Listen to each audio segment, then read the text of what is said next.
আসসালামু আলাইকুম গাইস, কেমন আছো সবাই? আশা করি খুব ভালো আছো। আলহামদুলিল্লাহ আমি অনেক ভালো আছি। আজ তোমাদের সঙ্গে আবার একটা ভিডিও শেয়ার করতে চলে এসেছি। এই ভিডিওটা কমিউনিটি পোস্টে তোমরা দেখেছো, আমি এই ছবিটা পোস্ট করেছিলাম। তবে আজকে সেই ভিডিওটা নিয়ে চলে এসেছি।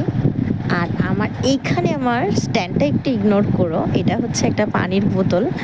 আমার স্ট্যান্ডটা রিসেন্টলি নষ্ট হয়ে গেছে, যার কারণে ভিডিও করার সময় আমাকে এই পানির বোতলটা দিয়েই কাজ চালাতে হচ্ছে। তবে এটা করতে গিয়ে একটু সমস্যা হয়েছিল, কারণ অতটা ভালো করে হয়তো ফুলগুলো বানাচ্ছিলাম সেটা দেখতে পাচ্ছিলে না। আর ফোনটা বারবার পড়ে যাচ্ছিল, ভাবছিলাম ক্যামেরাটা নষ্ট না হয়ে যায়।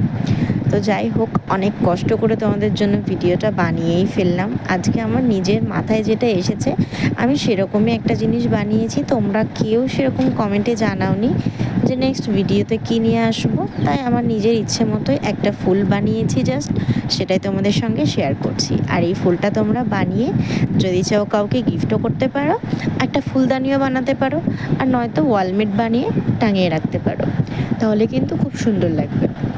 যারা ক্লে দিয়ে কাজ করা পছন্দ করো তারা খুব সহজে এই সুন্দর সুন্দর ফুল বানিয়ে বিভিন্ন হাতের কাজ অথবা কোনো প্রজেক্টের কাজে তোমরা ইউজ করতে পারো। আমরা যেরকম স্কুলে বানাতাম, তখন যদি এই ক্লেগুলো পাওয়া যেত, এইগুলো দিয়ে অনেক কিছু বানিয়ে দেখাতে পারতাম। তবে এখন তো আর সেই উপায় নেই যে স্কুলে গিয়ে প্রজেক্টের কাজে এইসবগুলো দেখাবো। তার কারণে বিভিন্ন রকমের জিনিস বানিয়ে আমি ঘরটাকেই সাজিয়ে রাখি। আমার ঘর সাজাতে প্রচুর ভালো লাগে, তার কারণেই আমি এত টাকা দিয়ে ক্লে কিনে আর এই বিভিন্ন রকমের ফুলদানি, তারপরে ওয়ালমেট, এই সমস্ত কিছু বানিয়ে সারাদিন শুধু ঘরটাই সাজাই। আর এগুলো তোমাদের সঙ্গেও শেয়ার করি। আর তোমরা এই ভিডিওগুলো দেখো, তাই তোমাদের অনেক অনেক থ্যাংক ইউ। দেখো আমি ফুলগুলো কিভাবে বানালাম তোমরা দেখে নিয়েছো। আর এখানে একটুখানি আকাশি কালার আর সবুজ কালার দিয়ে মিক্স করে একটু গ্রিনটাকে আর একটুখানি ডিপ করে নিয়েছি। তারপরে চলো কয়েকটা পাতা বানিয়ে নেওয়া যাক।